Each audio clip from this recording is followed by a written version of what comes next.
Hello everyone and welcome to this month's podcast. My name is Connor Chadwick. And I'm Daniel Patton. And on today's podcast, I'm going to be chatting with Dominic G Martin on his anthology DW2012 audio series, Remnants. And then later on, after that, I will be talking to Peter Adams about the Young Doctor Adventures, Volume 2.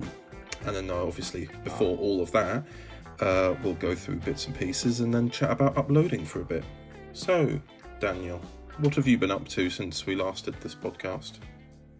Well, I'll be honest with you, there's something quite big has happened in my life. I have now finished university in a pandemic of no less. Yeah, man. Yeah, well done. I submit my last essay, and I was thinking to myself, God, I can't wait till this is over. And I realized, wait, I'm not a student anymore. I've got to pay. Taxes are a thing. Oh fuck. Sorry. Yeah. Well done on finishing. Thank you. I know, obviously, as always, uni isn't exactly a smooth ride, so it's always going to be a bit difficult. How about you, Chatters? With me, I've just been, since last month, the Prime Minister named construction as an essential work, and as I mentioned in my last, in the last time we spoke about the pandemic on the podcast, I work in construction, so I'm pretty much going back full time.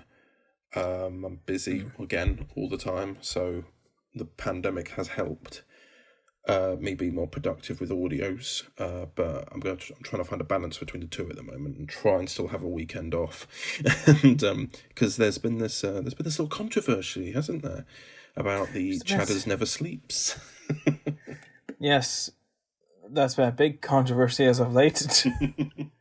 Just like you should make a tutorial on like how to stay relatively sane whilst you're doing work and doing passion projects. How to live like Chatters. No, it came up for those not in the know. It came up during a podcast with Delta S-Effects or sound effects. Delta was sound effects. When they were interviewing Dom for their podcast, and it was just brought up that Overton Audios was mentioned, and then later on followed a mention of me never sleeping because things are being released constantly, and then it's just become a funny gag since. And to follow up from the last podcast as well, the last podcast I was absolutely shattered because I'd been awake 21 hours the day before. Now today, as I'm doing this podcast, one of my ears is blocked. I'm worried for what's going to come next in the next podcast, because I was shattered in the last one with up to me being deaf in one ear. I don't know what's next for me. I'm terrified to think what next month may have for us, but let's just hope you are alive and well for next month anyway. Yeah. I'm definitely going to be alive, I hope.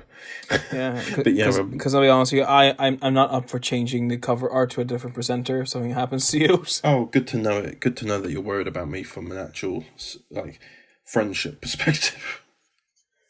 Well, sorry. It's just like it takes a lot of time to drag someone out of the cover art, get a new photo taken, and you have to crop around them. Gotta refine those edges as well. Yes, plot them back in, reposition them, make sure they're to the proper scale. I'm always, of course, a little bit bigger because one, it's me, and then of course adding camera back in. Which is the only pleasure I get from it. Yeah, also. Oh, but yeah. Other than that, I've been working on more Time Traveller audios. Obviously, we've been working on Uncharted Past, Volume 3 mostly, because we're still in the middle of doing that. It's not finished. Volume 4 is still obviously going on in the background, but. Yeah, the main concentration's been that. What's weird is we are a bit ahead with Volume 3 purely because of this pandemic. That doesn't mean it's getting released any sooner because we still have a schedule to keep to. But no, exactly, because what's inevitably going to happen is as this job as my job kicks back in again, I am going to be busier again. And obviously, as I think I mentioned in the first podcast we did, the first 2 to 3 months of the year was spent me rarely working on any audios. I was just working constantly. So I'm a bit worried that we're going to go back into that again. But honestly, the last 3 months, I've got about 4 or 5 volumes done, which of course we're trying something that we've been trying out is that in 2020, the releases are all bi-weekly, except for the series. So when Resurrection Season 4 comes out, that's weekly. And there's some other little volumes here and there that are weekly. But most of it is bi-weekly. And next year, 2021's releases are all weekly, because I will not be able to. I know that this year's releases was done last year when I had a lot of time on my hands, whereas now I haven't. So doing it weekly not only means we can actually have, when we do the podcast, an area dedicated to one release at a time.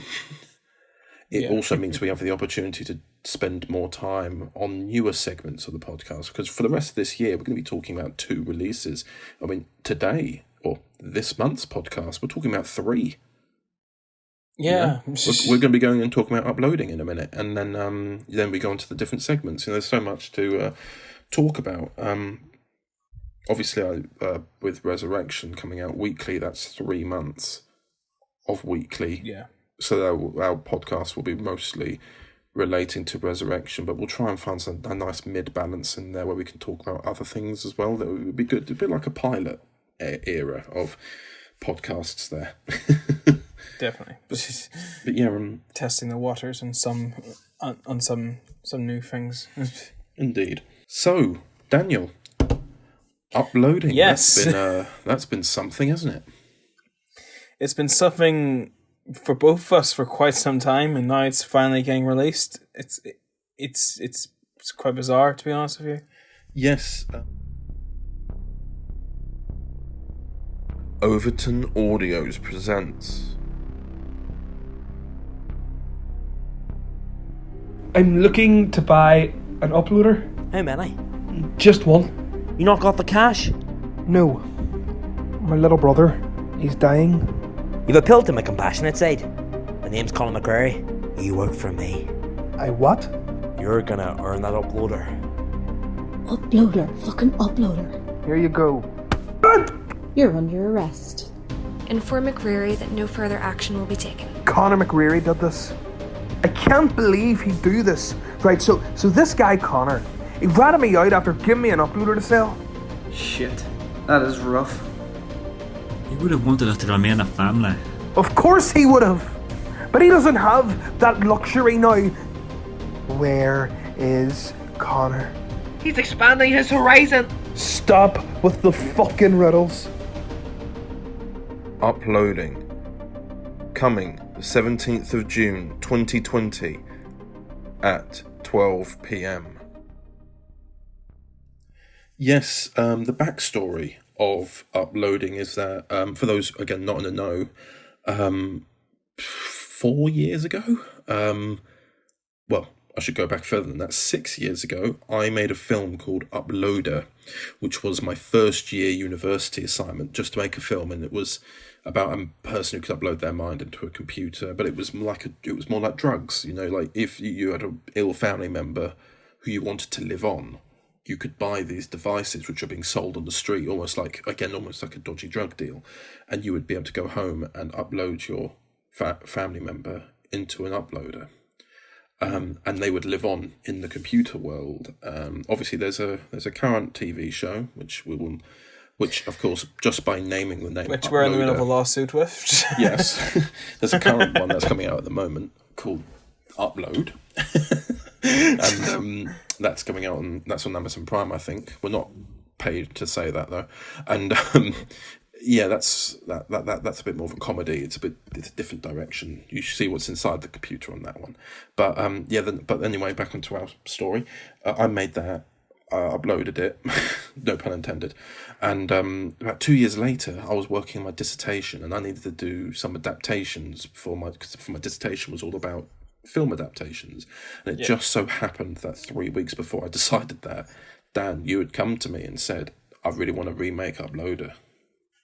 Yeah, I was up for, because I had an idea, a vision in mind for it, sort of like make it a bit more grounded and a little bit grittier. Well, yeah, and so we talked about that. We went through the original script, and not a lot really changed in the script. Only changed slightly because of actor commitments during the shoot. But what was also helpful was you were doing that because you really wanted to do it, and you were doing that so I could do my dissertation. Yeah. And in the end, I got out there with a first, so that's good. That's great. And one of their main comments was it was good that we did that. And then obviously, thus came the discussion of a sequel called Downloaded. Yes. And that was a fun one.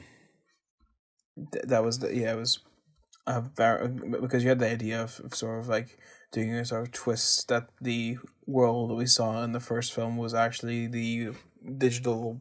Turns out you were already your main character had already been uploaded, but there was this whole controversy going on about uploaders anyway. But anyway, in the sequel, he's in the real world finding out that his life was actually quite different from the one he led in the uploader. And it ends there, happy. It feels like an ending as well, doesn't it? In a way. Yeah, But I'd say we always knew that we'd go back and do a prequel, which this is. We should clarify that Uploading is a prequel, because the titles, as pretentious and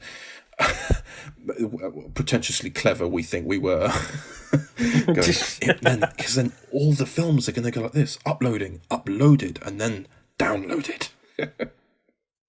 Yeah. Then finally, the fourth film, Downloading. Yeah. There will never be. There will likely never be a fourth film, though. Yeah, exactly. And but this one doesn't center around our usual main character, does it? No, this one is a prequel that's focusing on the supporting character of Aaron. Yeah. Showing his backstory, like how he got into the business and how he met up with Callum's character Tom, and because Tom, the character of Tom, was in the first two as the main character, with Aaron there as, I'd say, more of a secondary role. He was the best friend of him, but this time there's a lot of story about Aaron, isn't there, that we were wanting to explore. Yeah, very much so, because like I think we grew quite a fondness towards the characters because there's a lot of tragedy there, and we want to explore some of that as well, and also develop it more. Like, we even planted like little Easter eggs in the first two films to explore in this prequel, such as in the first film we talked about like how he got caught originally with an uploader, and how how the police caught him and know his face. And in the sequel, Downloaded, we mentioned his brother, which will then also get explored in this prequel. So it's been something we have been building up to, and we were originally going to make this a live action short film, but actor commitments fell free, unfortunately. But well, actually, that's a fun story in itself. This audio was written in the summer of 2017. Yes, it was. So nearly 3 years ago now. Well, yeah. I think actually it's next month it will mark 3 years. Oh God. Yeah, because it was in the height of summer. We wrote it in July.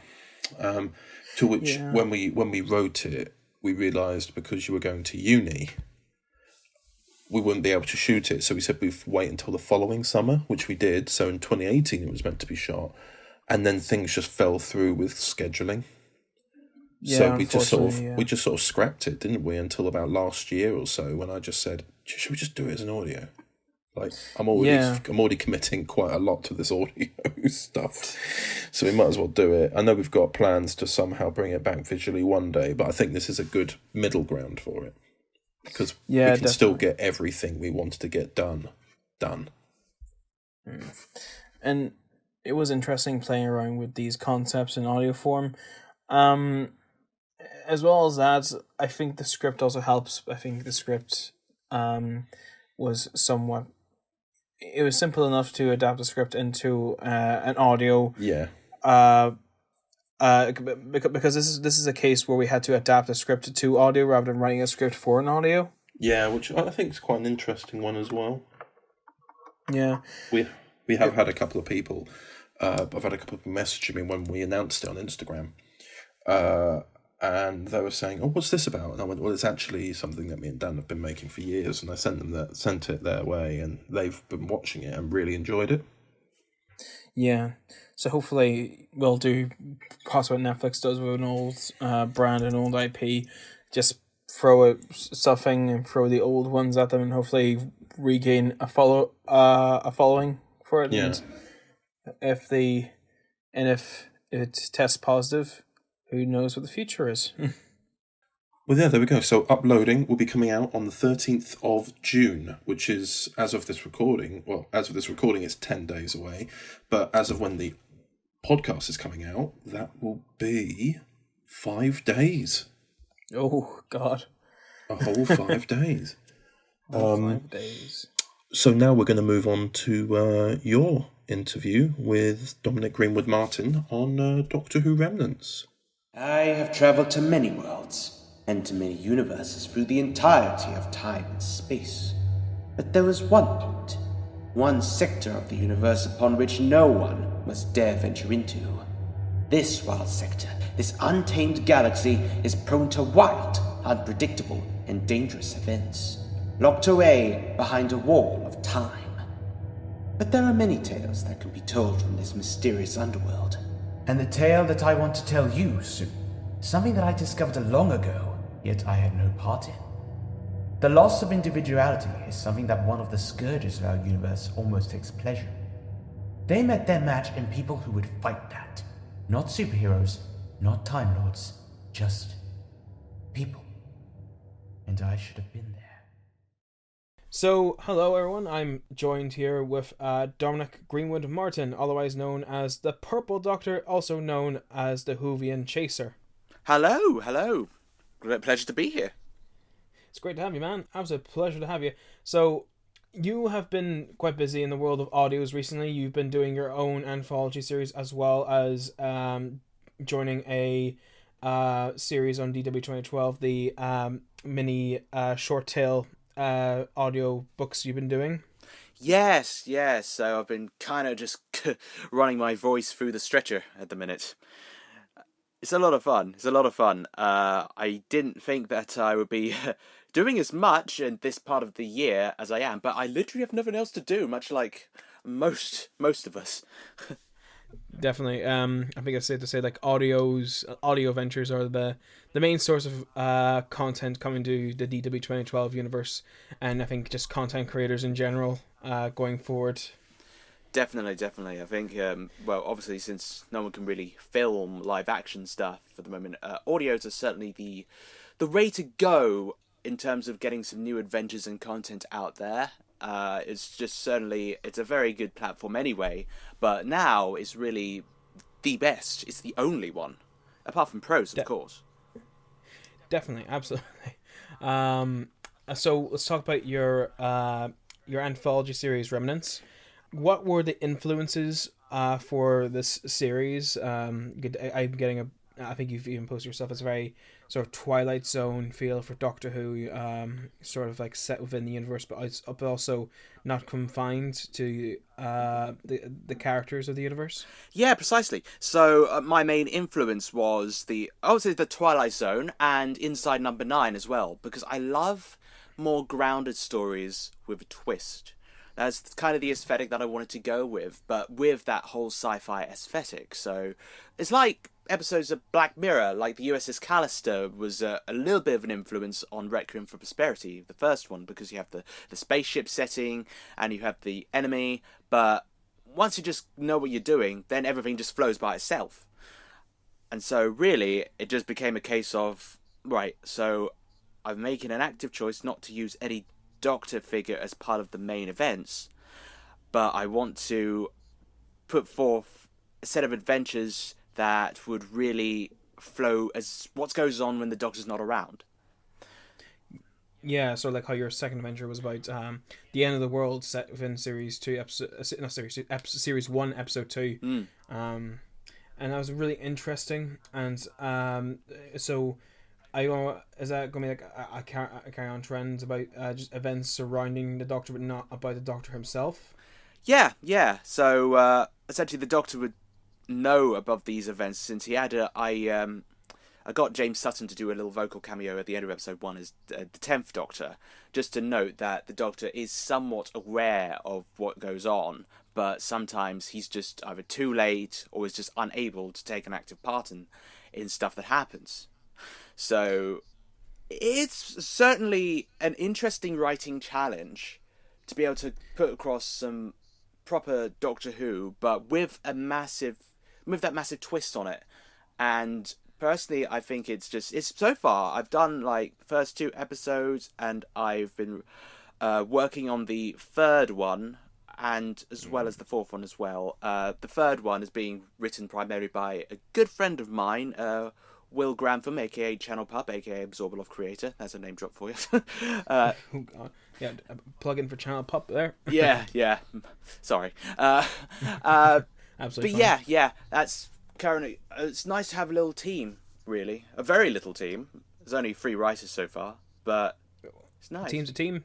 Yeah, team's a team, and my 3rd writer, Gabriel, has put in a great script, centered entirely on a unit, which is great, and I'm looking forward to doing that. Like, how would you come up with ideas for Remnants? Like, would you just watch, like, you just go on Netflix and watch a random episode of Doctor Who and think, this is going to be interesting to explore with a different set of characters? Like, I feel like that aspect of this here setup could have been utilized to something grander, more different. Yeah, I mean, certainly that is an influence. Like, with the Last Brothers on Earth, I had recently watched The End of the World again, and I loved that episode. And there's just something about that whole doomsday aesthetic that you just wonder, more could have been done with this, in a sense. Not more that could have conceivably gone on screen, but more of that general atmosphere. And I wanted to do something with that whole the world is actually ending, because I have a great interest in like post-apocalyptic fiction as it is. One of my favorite movies is Miracle Mile. That was from the 80s, and it was a movie about nuclear Armageddon, and it was about this couple of people who were just trying to survive at near enough an end of the world situation, and it was that whole genre just appeals to me a lot. But I wanted to do something a bit more stripped back and emotional, because as well as that, I have a great affection for more feelsy writing. So something that could combine that sort of edge. That's what I'm happy with. Yeah, definitely, mate. And like what I like with your stories is that they do go into more sort of deeper philosophical emotions, and also a lot. I don't want to say mature, more mature themes. Like with the last episode, you dealt with some themes of depression, and I feel like that was. Especially for like a spin-off or like an anthology set within the universe, it's really good to see that side of the universe, because it's just something that's rarely it's very rarely looked into in Doctor Who. Definitely. I mean, me and George were both have had conversations about mental health and stuff like that, and obviously I offered him to be a part of it, and he liked the script and was very happy to do it, and I'm very grateful to him for joining me. And it was good to have someone who really like understood the what I was going for as my co-star, because once you know the script, then you know how to deliver and everything like that. And I think it just worked in that regard, because I do think there should be like more representation for mental health in that sort of regard in fiction, but obviously handled okay. And I try my best. But yeah. It's sort of just a need for something relatable, I would say.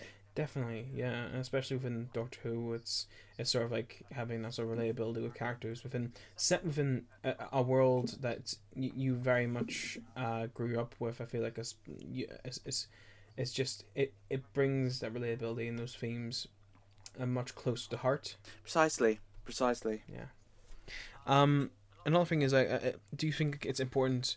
You cast friends a lot in your audios. You know they're more than capable actors. But you think it's important? How would you go about recording with them? Would you send them directions, or would you? Because obviously you're all working from your respected homes, and you all can't record together. Yeah. Even just to get everyone together, which would be very difficult for an audio, especially in these times. So, very. How would you go around to make sure everyone is kept the same tone and pace as one another when they're all recording separately? So how I did a Requiem for Prosperity, I just hosted a Skype call with Jules and Katie, who were the co-stars. So obviously they were there because they did the bulk of the roles. I mean, Katie was obviously playing oh god, I've forgotten the name of my own character. Pierce, I believe, yeah, something along those lines. And Jules was playing Taris, and since they were the primary characters and I was the third, Hayward, I just felt that we could form a little triangle and do a live read through, and they would record their lines and I would just chop them up so they could interact with each other in real time. And I just felt that was the easiest way to go about it. Definitely. When it came to George, I just sent him the script and he did the lines. It was a one-on-one, but he did them just dead on the first time, so I didn't really need to give him any notes whatsoever. So I just got very lucky with that regard. George is just that magnificent of a person. He really is. He really is great. He's like, hashtag Blonde Doctor Series. Hashtag release the Blonde Doctor Series now that Snyder stuff is done. The next one is release the Blonde's Doctor Series. I mean, literally, I've seen a lot of comments like that, and I'm all for it. I mean, the guy should get a series, but not before mine. He's like, George, respectfully, you're magnificent. You're a magnificent man. Same time, Dom's here first. Wait your goddamn turn, man. But yeah, now going on to short tales, was that more of a? I'm guessing that's more of a collaboration with yourself and Luke, but who initially pitched the idea for these short stories? So actually, it was Dr. Chapman who originally pitched it to Luke, and then he pitched it to me as well. He just basically came up with this idea of having little short stories, influenced by what is being produced by Emily Cook in the whole Doctor Who Lockdown channel. And we were like, yeah. So we just arranged it, and we came up with a set of tales. Obviously, we had Luke's being done first, chronologically, because he did the tale What Happened in the TARDIS. Then I did Self-Reflection, which is obviously the Doctor's internal monologue. Then, of course, Meg did It's 3:32, her internal monologue. And then Docker had a tale that he had in mind for about over a year or so, starring my Doctor. And it gave him a chance to finally make it real. And I think he's very happy with it. And, of course, George got a chance to put Blondie into the audio sphere. Indeed. Our first glimpse into the solo adventures of the Blonde Doctor. Yeah. And it was getting a haircut. I mean, it's a unique way to start. I mean, he does love his hair. So, as well as like everything else you're involved with your own projects, as well as like DW2012 projects, I'm not going to go into Series 5 because I think you're getting enough Series 5 questions as it is. Well, the thing with Series 5 is that we have a lot done of it, but we have that key scene in episode 2 that we just need to film. Oh yes, the key scene, Yes, the top secret key thing we must not say out loud. Absolutely. But I totally 100% know of. Yeah, exactly. Well, that's a secret that we can keep between us in this little podcast. I 100% am on board with what we are talking about right now. Oh my goodness, I am completely within the loop of Series 5. So much I just like. Do you actually not know, or you do know, right? Yeah, of course you know. Or do you? Moving on. Oh my God! Not even you. Jesus Christ. Luke is a secretive boy. Wow. Luke is a secretive man. He is a secretive man. He keeps his cards close to his chest. Yeah, so it's just sort of like everything between Series 1 to 4, he was like saying like, oh, this happens. Like, oh yeah, it's cool. Series 5 was just sort of like, what the fuck? Oh no! What the hell is going on? But you've also been joining Overton Audios in some original projects. You were in the recent volume of Supers as of the release of this. As the release this podcast has been released, so you're free to chat about it. Huzzah! Oh my goodness! Huzzah. It was. It feels like ages ago since I recorded those lines. But that's the chatter's effect. You make them record them months in advance.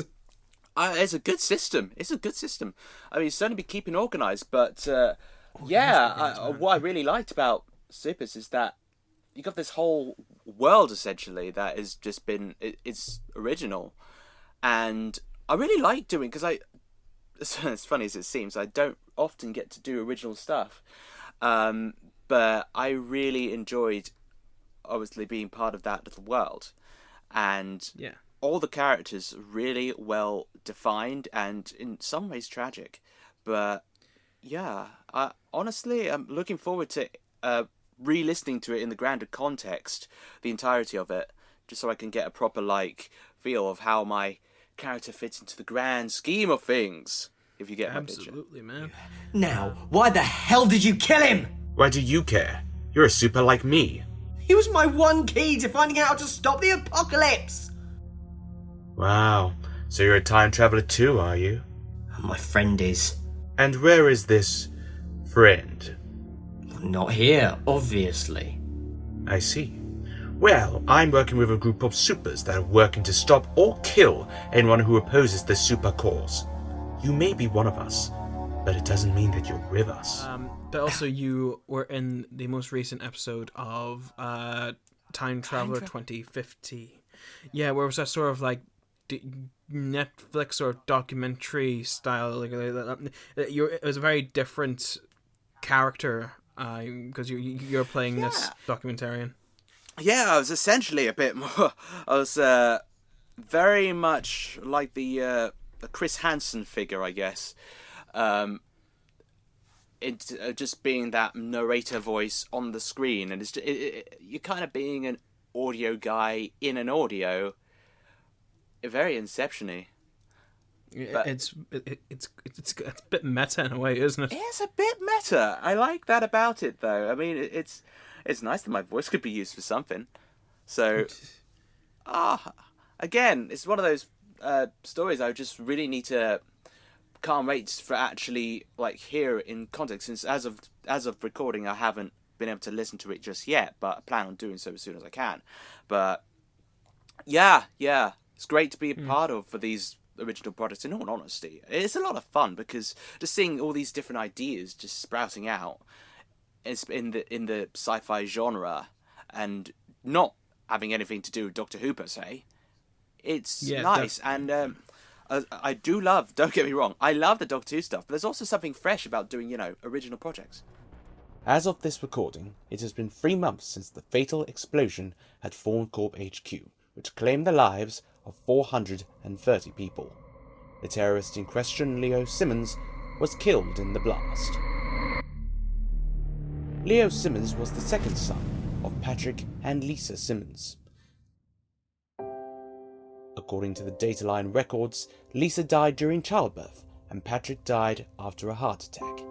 His older brother Jonas disappeared, never seen again.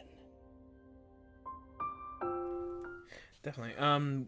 Would you ever tap into more original projects going into the future?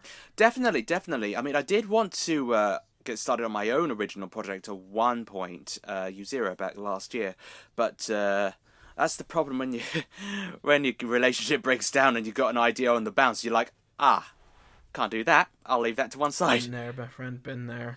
Yeah, it's not nice. That's thing. You always just let it go, put it in the back burner. To me, things are never cancelled. Just put it in the back burner for a while. Yeah. I still have the scripts and everything. I'm never going to get rid of them. And if there's a future opportunity that I might just feel, you know what, the time is right. Definitely. And also, like, lastly, I'm pretty sure we can talk about this now. It's something into regard of a adventure that was recently released to Overton Audios that had a completely different cut originally. I'm pretty sure you know what I'm talking about. Yes. Hopefully you do. Yes. Transcendence. # release the Transcendence Dom cut. Oh my god. Wow. Well, yeah, Transcendence, that was a long time ago as well. Originally, yeah, that was gonna star me, but upon... I think it was a sort of like continuity conflicts at the end, wasn't it? Yeah. Anyways. It was... oh, sorry, I'm talking over you. I don't mean to. I'm talking over you. It's fine, go on. Yeah, I mean, honestly, it was great to be a part of that, but ultimately, it's just not the right time in my tenure for that sort of story. It was pretty sad because, like, is because we had a clip made. We had a clip made especially for this podcast. Oh, you'll get to listen to it one. I don't have the means of playing that right now because one, I don't have the clip. Chatters has the clip. But once this podcast, but let's just pretend we listen to the clip and just think of that alternate timeline that you were in Transcendence. Oh, Connor showed me the clip. Oh. Well, then you know. I know how it all came out. It sounded very nice though. But yeah, honestly, I am totally open somewhere down the line when Series 5 is like done. I'm totally down for like, well, whatever the future may hold in terms of the Purple Doctor's relationship with Overton Audios. So, honestly, the future is... The future possibilities are always out there. Definitely, they're limitless, man. Always limitless. Especially when, like, you're a doctor. Like, there's never really a cut-off point, in my opinion. No! Dave Tensei was gone. He's done a couple of volumes of adventures now. I think Big Finish are still trying to hassle Eggleston into doing more, so there's never really a cut-off point for you to stop playing this character. Or oh god, there's never really a cut-off point to always like extend your tenure and look back on other events and also expand on the character. Exactly. I mean, I've already said to Luke and everyone that I love this role. I don't plan on vacating it for a long period of time. And obviously, whoever is my eventual successor, well, do the regeneration. I can do a lot of in-between stories, can't I? Nothing stopping that. Indeed. You could say goodbye to insert companion name here. Could still be Meg. Could still very much be Meg. At the same time, at the time, we don't want to predict that. We don't want to age this podcast. Oh no, don't age. But you say goodbye to insert companion name here. Then you go in the TARDIS. You could have had like 10 years of adventures between you leaving and then you returning, saying, "Okay, now is the regeneration. Let's do this emotional bit. Let's get this out of the way." Yeah. Pop goes the next Doctor, and then we can look back in those adventures in between. Yeah, exactly. I mean, yeah, there's a ton of room. I mean, it'll probably end up being like, I don't know, I'll be doing audio adventures for the next 20, 30 years. Why not? If the world still stands. You could be our, well, I think Challenge is Armageddon. Oh my god, well, to be honest, well, you never know. But, yeah, honestly, I just love the role. And whatever comes, I'm looking forward to the future of it. And, yeah, it's just one of those that, once you're the Doctor pretty much forever. Exactly. So, to basically just wrap up this podcast, you have episodes 3 and 4 of your anthology series coming out. Mm-hmm. Do you have any estimate time when we might be hearing those? Okay, so currently working on episode 3. I might be releasing a short story in that in Remnants series in between episodes 2 and 3. So keep an eye out for that. That should be with you in the next few weeks. Nice. I'm hoping to get episode 3 out in early July, hopefully, early to mid-July, and then episode 4 mid to late August. So kind of taking my time with it, because depending on how this whole lockdown progresses, or if I can pick up more bits, we'll see what happens. I'm just taking it nicely paced. Don't want to rush. Indeed. All right, thank you very much, Dominic. No problem. And before we leave, I got one last question for you. Okay. When's Series 5 coming out? When's the world going to be cured? God knows. Same answer. All right. Thanks very much, man, for joining us, and stay safe, and we'll chat with you later. No worries. Ciao. I really loved editing this segment. Did you know? Yeah, I really enjoyed it because I've edited it prior to it, because I'm all over the place in terms of my schedule. This is the last thing I have to do. I edited it and was listening to it back, and luckily I did that, because now I know that you've mentioned the Transcendence version that we edited recently with Dom in it. Yeah, the Purple Doctor cut. Yes, so I figured, seeing as we always intend to put it in the podcast, I couldn't find a place in that segment to drop it, so we'll drop it here. So anyone who's listening, this version isn't canon, we'll be completely clear, because obviously the story's gone out now. But this is the version where Dom was meant to be present. I've only done it in some key scenes, because there were other characters who were supposed to be there who never ended up recording in the end. So this bit is only pertaining to Dom's lines. So here you go. Who's that?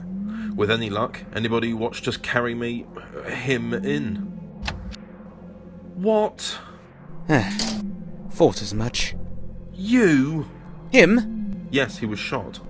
That'll explain the cosmic angst. What are you doing here? Saving my previous incarnation from death, thus wiping us both from existence. You? Where in my life are you from? Our life.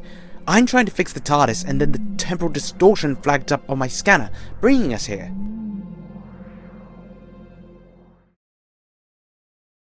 Well, we're still here. Quite.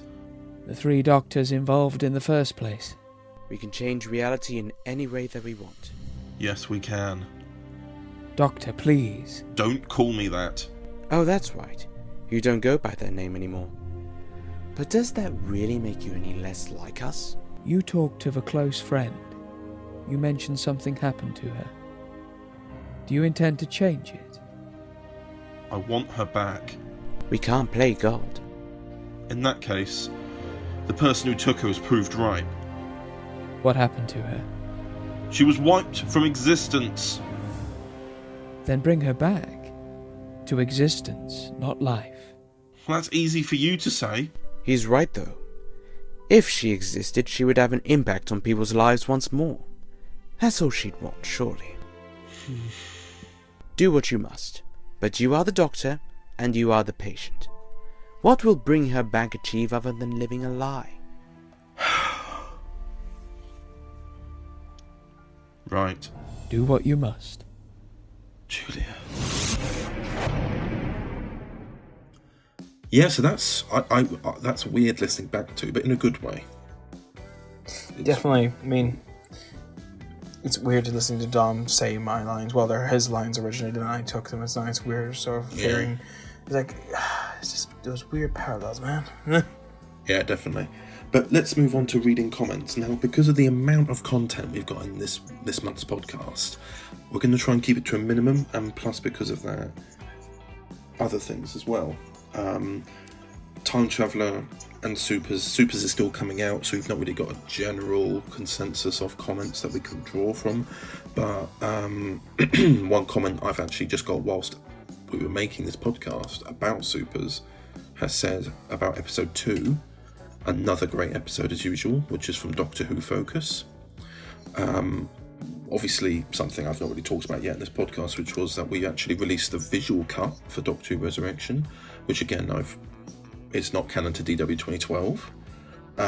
It's just something I made in 2014, much like Uploader, which is weird in the same month that two things from 2014, which have been adapted, are now coming out here.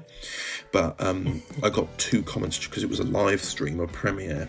I got 2 comments from the same user, which I really liked, so I thought I'd read it out. They're from the Lesbian Spoon.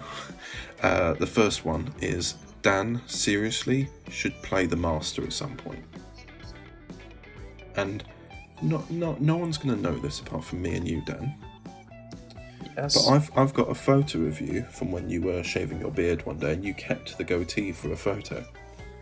Oh God! And you look amazing. Who knows? Who knows? One day, maybe there's a parallel. Maybe there's in a parallel universe out there. There is the Irish Master. Oh, don't tease us. And you know, our doctors can travel in the multiverse, so coming soon. Do we really want that much split screen, I wonder? No, anyway. This other comment, also from the Lesbian Spoon on this premiere, says, Cravat has done nothing wrong. # leave Cravat alone. Now, this was because in the second part of the visual cut, which is the original second episode, everyone's hating on the Cravat. Aww. Like, because these are doctors from a different universe, they're saying, I've never been you. I wouldn't wear such a ghastly cravat. And I'm like, how dare you? It's beautiful. But we've actually done that a little bit in season 4 of Resurrection, where the new companion hates the Doctor's dress sense. Yes. Obviously, there were some comments from the lockdown special. Dr. Oh God, I've got to say this name right. Michael Cox. His YouTube name is Dr. Red Vivius. I'll get it right someday.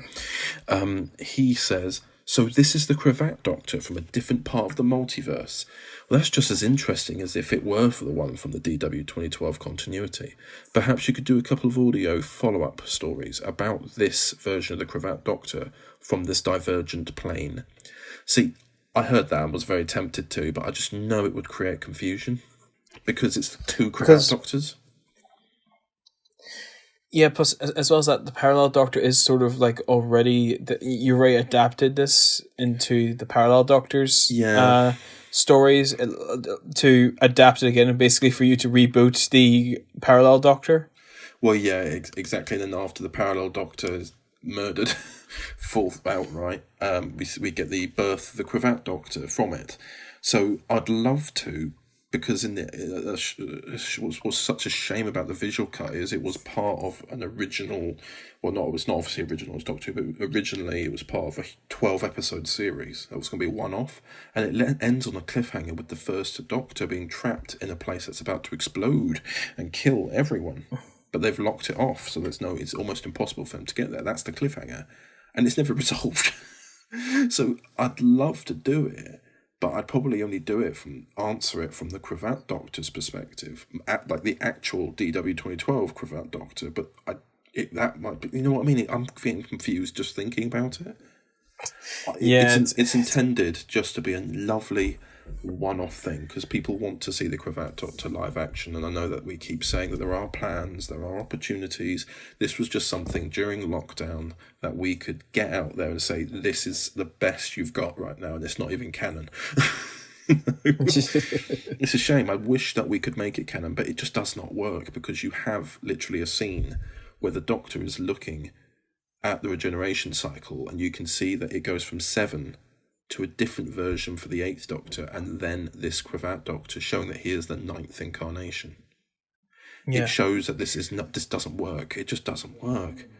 And the universe they're in says the Doctor died when it was the 12th Doctor. So it's certainly not any universe in DW2012.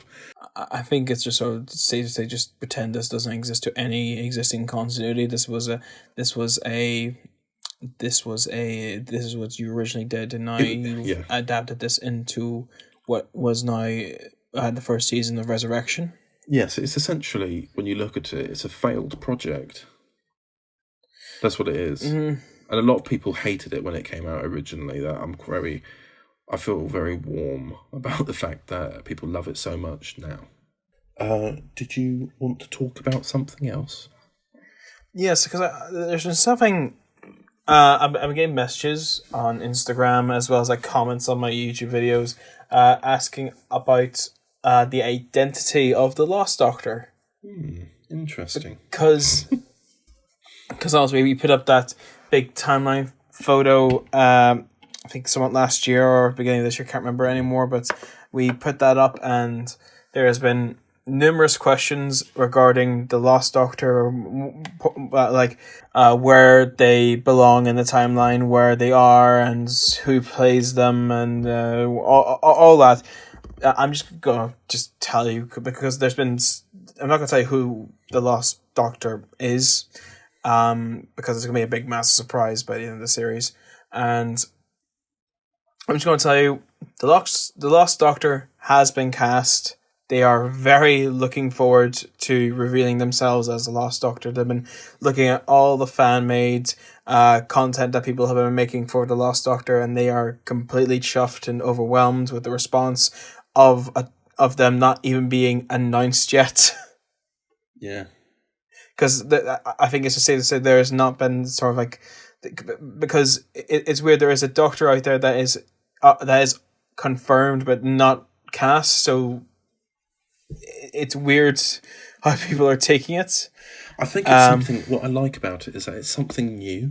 I think that's why. I think that's why it's been enjoyed. It's like, hang on, everyone knows about it. They know this Doctor exists. Whereas, like when you look to who's after the young Doctor, I haven't got any plans for that, and nobody knows. No. So it's kind of left ominous anyway. But when you say stuff like, "There's a previous incarnation to my Doctor," and nobody knows who they are or what they did, and neither does the Doctor.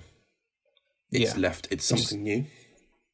Yeah, indeed. And there's been so many theories and like speculation on who the Lost Doctor is and what and like who they are, because some people think that they've gotten it. They like light bulb. That's what it is.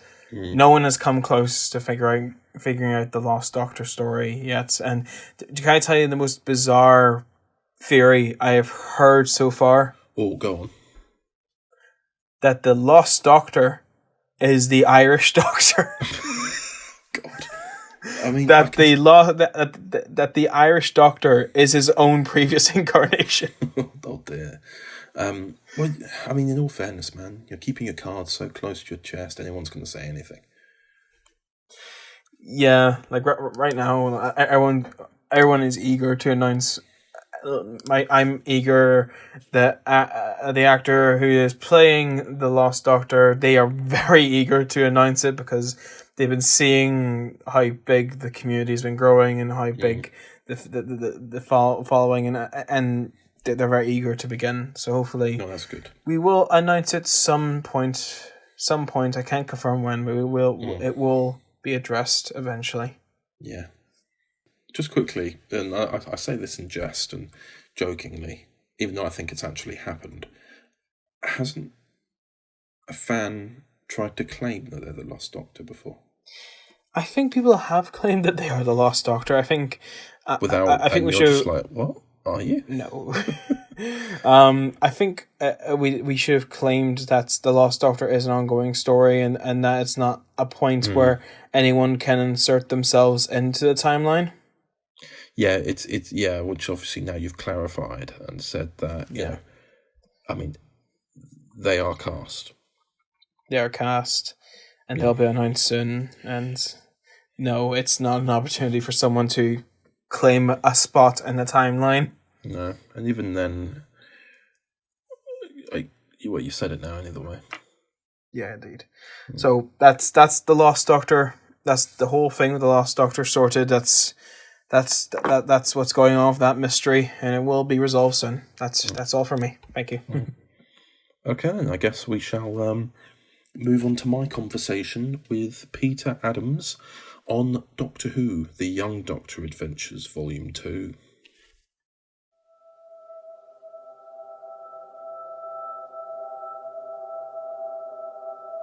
Overton Audios presents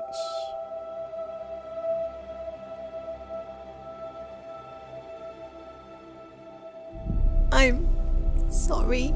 It's not your fault. Never your fault. I wanted to be with my family. Perhaps Hazel was correct. A trip to the past is exactly what we needed, especially after everything that happened. I do apologize for the commotion.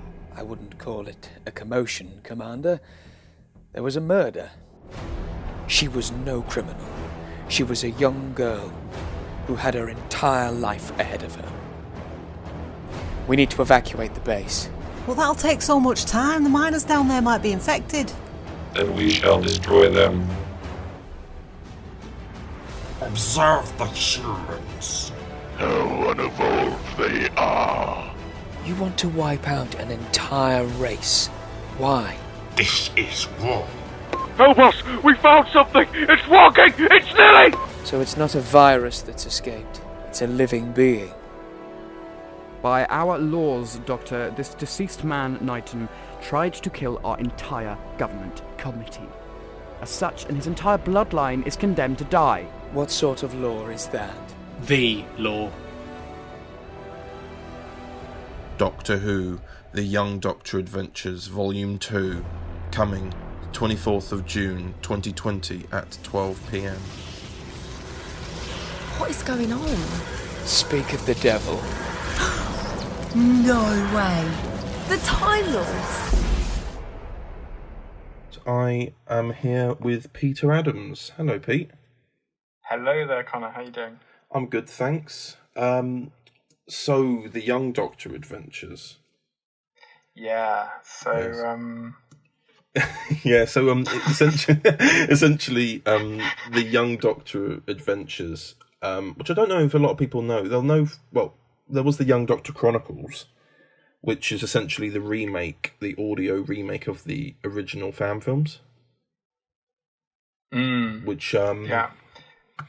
Which, of course, you recorded or shot, if we can call it that professionally, 12 years ago?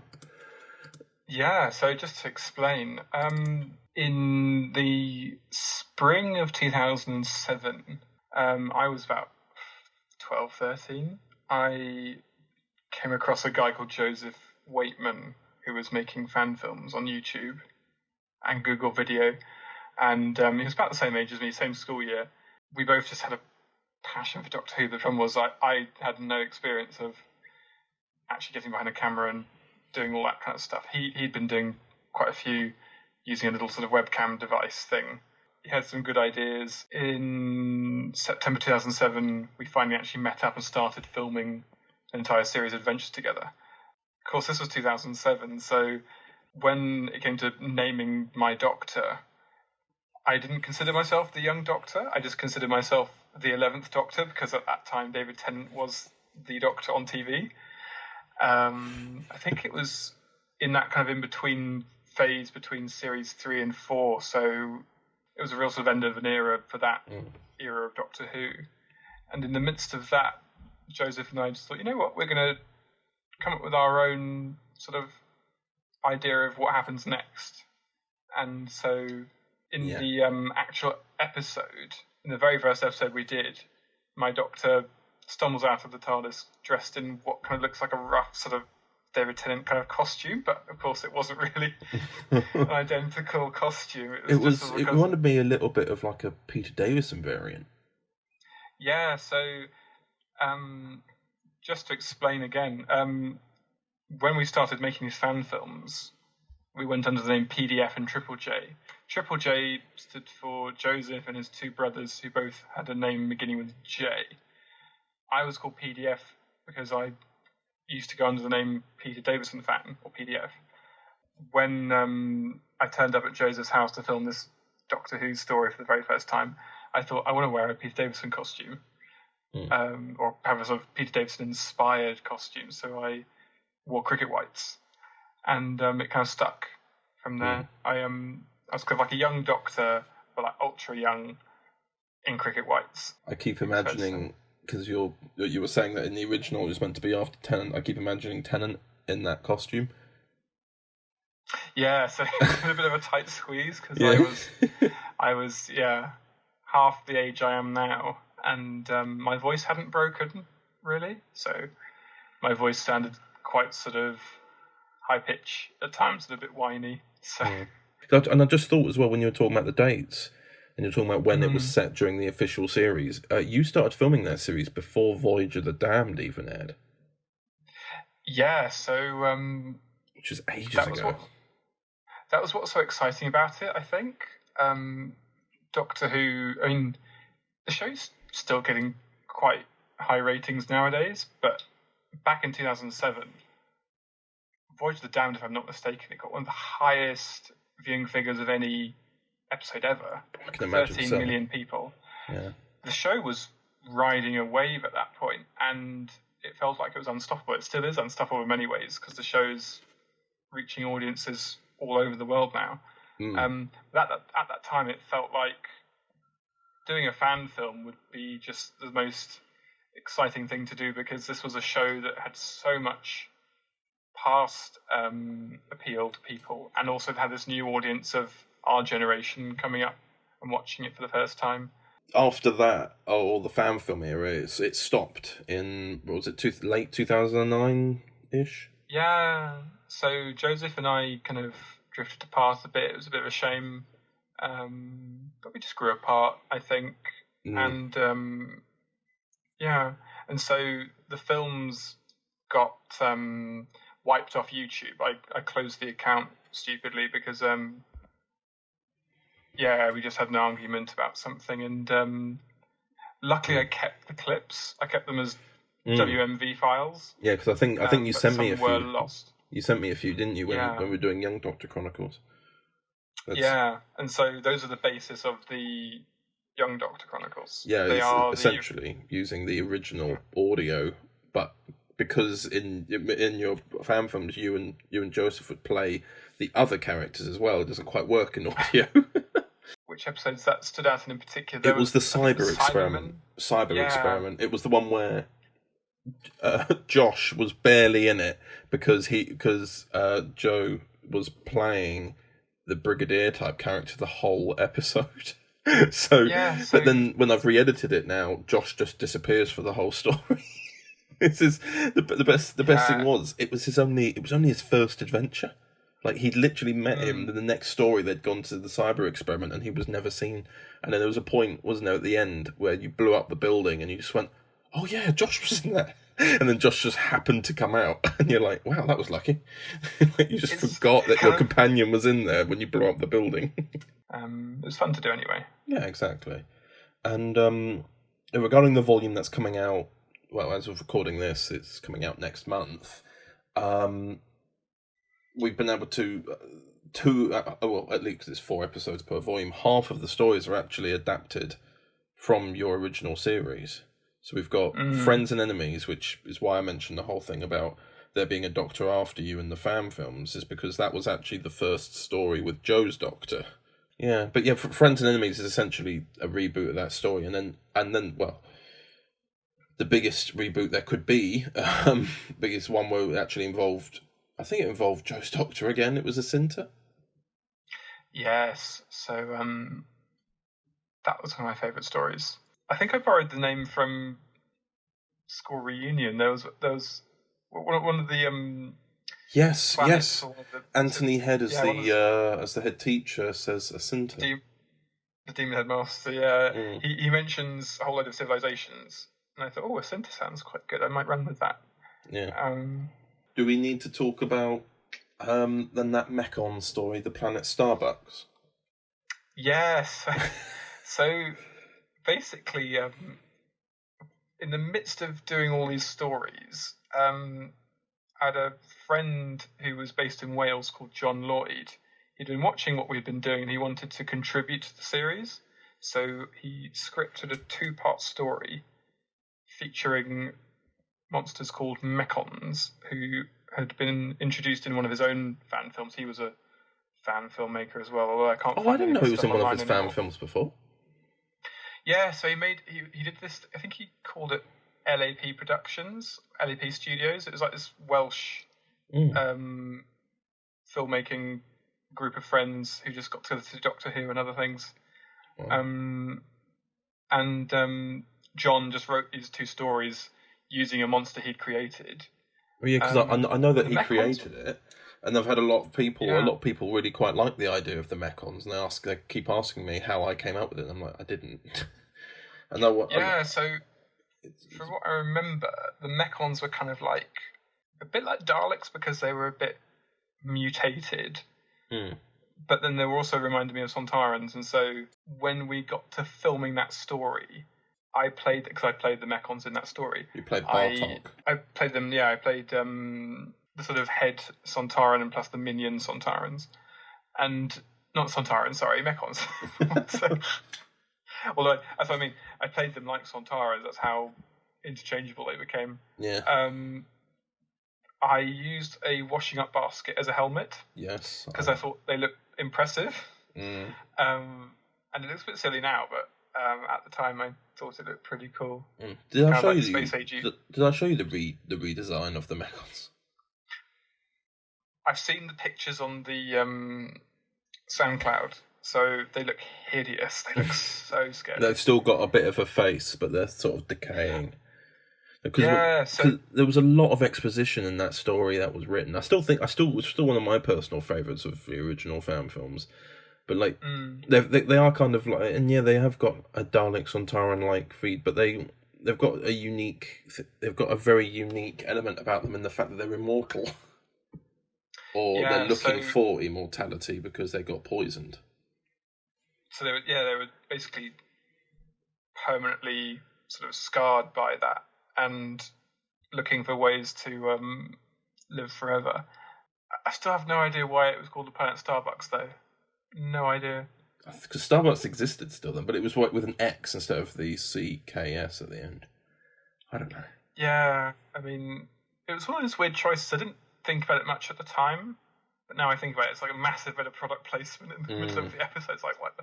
It is. In fact, I don't know if you know this, but there's an episode of Fractured Timeline which you were there for some of the filming of last October. But we filmed some TARDIS scenes up in Birmingham in Luke's TARDIS set, and he actually references the Mechons and Starbucks. He actually goes to the planet Starbucks, and we kind of mess with it a bit. I don't know. I think you'll like it. We basically have it be that after the Mechons were there, it turned into a coffee farm planet. Like we really play on it. He goes, we're going to the planet Starbucks. You what? Yeah, come on, it's the greatest coffee farm. And there was some comments which were saying, oh, that was such an awful joke. How could you? And they go, it's actually in the continuity that the planet Starbucks was this and this. And they go, oh, sorry. We've also got some questions as asked from some young Doctor fans. We've got 5 questions in total, which I think is all right. This has been going on for half an hour now. But so the first question is, which I think we've already answered, but I'll ask it again just in case you want to say anything new. As the young Doctor was created quite a while ago when you were younger, were there any role models or interests you had that went into the inspiration for this character? Which I suppose you already said was kind of Peter Davison. Yeah, I definitely think Peter Davison. I think a bit of David Tennant was in there because he was cool, very sort of fun-loving.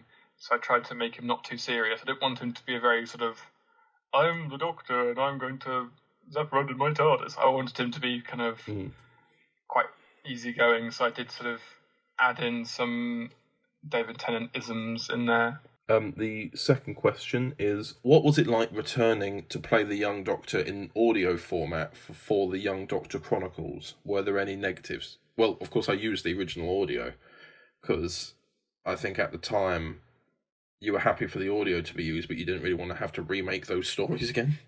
I thought they were really, really good stories, but I never really imagined putting them up online again in their original format. One of the main problems is the fact that there's lots of music in the episodes that's probably not allowed to be put up online because it's not our music, because it's stuff that was used on the show. So one of the funniest things coming back to doing it again is that my voice has changed so much since then. And also I'm twice as old as I was when I started it. Yeah, that's the weird thing I keep thinking is, for me, I'm 25 now. When I was 12, I started making... Well, actually, when I was 12, I started making fan films. And that is now officially over half of my life ago, if you know what I mean. Because that was 13 years ago now. And I'm just like, okay, that's officially... I've surpassed that. This next question will be more applicable this time. Would you ever consider one day doing some live action work for the Young Doctor, either as a one-off or potentially remastering some of the New Adventures audios? Discuss. I wouldn't say no. I've certainly considered writing more stories. I've been meaning to tell you about that, Connor. Right. But before going on to the next question, I should probably also let people know, because this will be a spoiler either way to the... But after Volume 2 of Young Doctor Adventures has come out, Pete is actually returning to the role as the Young Doctor for following volumes and stories. Yeah. So that's the context. Ta-da! Yes, ta-da! So then we can lead into question 4, which is, what was it like for you to come back for the final volume of The Young Doctor and record the final story? Was it emotional? Yes. So one of the things that I really, really liked about coming back was that I was able to have a companion that wasn't just Joseph, if you know what I mean. It's like back when we used to make the fan films, I always used to think it'd be so nice just to be able to be a little bit more representative and be able to have not just two boys making fan films together, but also have people of different ages, having girls in it as well. Having a female companion would have been nice, but obviously, it's when you're a kid and you're a teenager and you're sort of making fan films and stuff, it's very difficult to imagine being able to find someone your age. Oh God, yeah. Who might be. I mean, it's like there would have been people out there who would have been up for doing it, I think. Yeah, what I found so fantastic about coming back to do these stories was the fact that I had a companion in the form of Hazel, and it made it kind of as I would have liked it to have been back then, to have more than just a sort of a male companion to bounce off, but a woman to bounce off in the dialogue. I think it creates a different kind of energy. Yeah. In the story. If you could choose one story of the Young Doctor to change in terms of extra time, different villain, what one would it be? Ooh.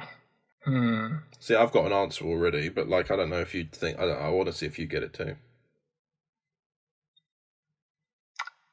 That's a good question.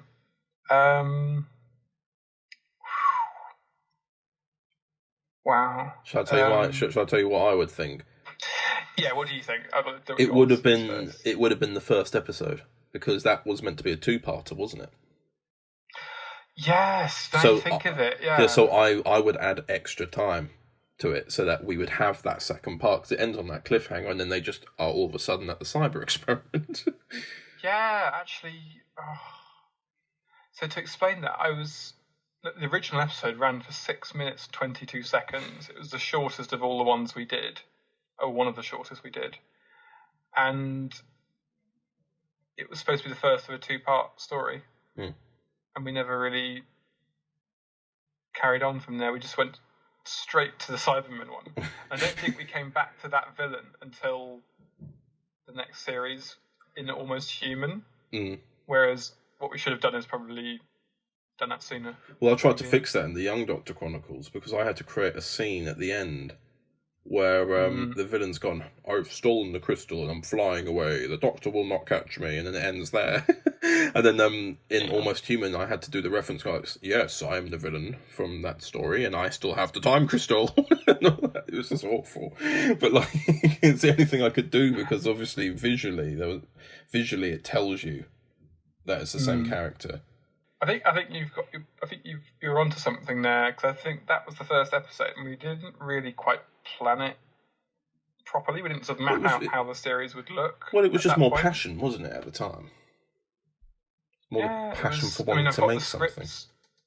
Yeah, I have the original script for that story, which I wrote up when I was 13, and it talks about there being like a cliffhanger ending, and we just never really got round to. Do you know why? Did you just forget, or was it a case of you just wanted to move on, or?